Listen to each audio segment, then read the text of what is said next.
Bismillahirrahmanirrahim. Assalamualaikum warahmatullahi wabarakatuh.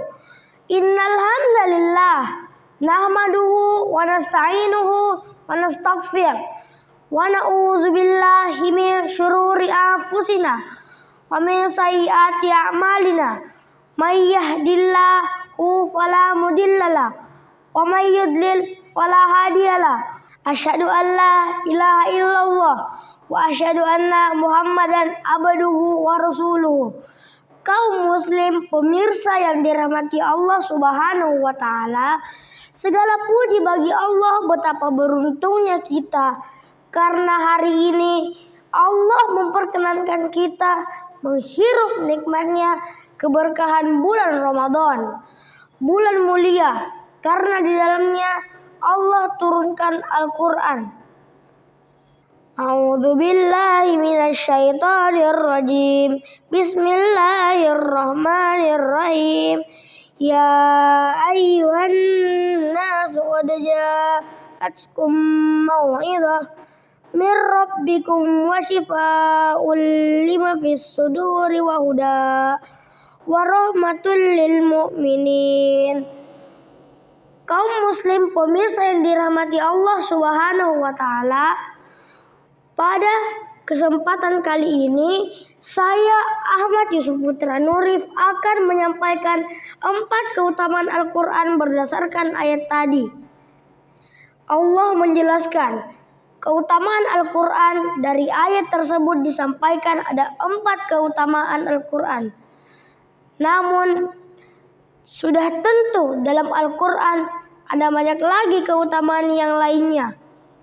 Dalam ayat tersebut disampaikan, wahai manusia, sungguh telah datang pada kalian peringatan dari Rabb-mu dan obat setiap penyakit yang berada dalam hati, dan sebagai petunjuk dan rahmat bagi orang-orang yang beriman.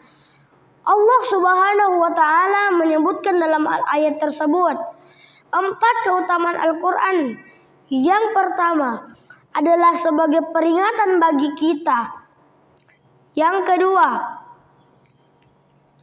adalah sebagai obat bagi hati kita, menyembuhkan sifat buruk dalam diri kita, baik itu sifat fasik, hasad, fakir, kesyirikan, dan yang lainnya. Al-Quran juga sebagai obat bagi penyakit jasad kita, sebagaimana Rasulullah SAW mengajarkan kepada kita mengobati orang sakit di antara kita dengan Al-Quran. Yang ketiga, Al-Quran adalah petunjuk bagi manusia sebagai rahmat yang di dalamnya penuh dengan kasih sayang. Kaum muslimin yang dirahmati Allah Subhanahu wa taala, Al-Quran akan menjadi petunjuk bagi kita jika kita membaca Al-Quran, mempelajarinya, sehingga Imam Al-Ghazali menyebutkan bahwa kaum salaf terdahulu membaca Al-Quran di waktu malam dan mereka mengamalkannya di waktu siang. Kaum salaf terdahulu juga mengukur kecintaan seseorang kepada Allah Subhanahu wa taala berdasarkan kedekatan mereka dengan Al-Quran. Tidaklah seseorang dikatakan mencintai Allah kalau ia tidak membaca Al-Quran, tidak mentadabburi Al-Quran, dan tidak mengamalkan Al-Quran. Seorang ulama ditanya tentang bagaimana perilaku salaf terhadap Al-Quran, dan jawabannya sikap salaf terdahulu dengan Al-Quran sama seperti sikap kita terhadap HP hari ini. Jika kita enggan lepas dari HP kita, maka demikian juga dengan kaum salaf terdahulu. Mereka enggan jauh dari Al-Quran. Mereka ingin senantiasa dekat dengan Al-Quran. Sehingga wajarlah jika rahmat Allah turun kepada mereka. Seperti kata Allah dalam ayat tadi bahwa keutamaan yang keempat adalah mendapat rahmat dari Allah. Kaum muslim yang dirahmati Allah, syukur alhamdulillah di sekolah kita ini, sekolah Islam Atira, kita diajarkan membaca Al-Quran, diajarkan menghafal Al-Quran, dan diajarkan mentadabburi Al-Quran. Sehingga harapannya Allah berkenan menurunkan rahmat dan kasih sayangnya kepada kita semua. Al-Quran yang kita baca di dunia tidak hanya menemani kita di dunia, tapi juga kelak menemani kita di alam kubur. Tidak hanya sampai di situ, Al-Quran pun menemani kita di yaumil hisab, hingga akhirnya Al-Quran akan menjadi teman kita di surga Allah, insya Allah.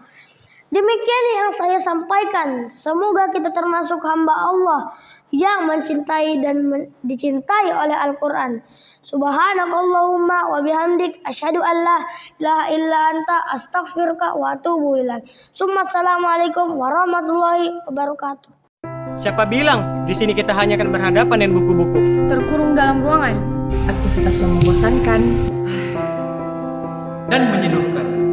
Di sini kita dapat mengembangkan Bakat dan minat dengan banyak pilihan yang membuat sekolah itu menjadi lebih menyenangkan. ada olahraga dan ketangkasan, renang, futsal, basket, memanah, paskibra, pramuka, bulu tangkis, karate, rohani Islam, seni tari, band, dan kalam jamai. bahasa, debat, jurnalistik, dan berbagai pilihan bahasa asing seperti bahasa Arab, bahasa Inggris, bahasa Jerman, bahasa Prancis, bahasa Jepang, dan bahasa Mandarin. Nah, untuk kegiatan intrakurikuler, kalian bisa bergabung di OBDIS, OSIS, dan MPK.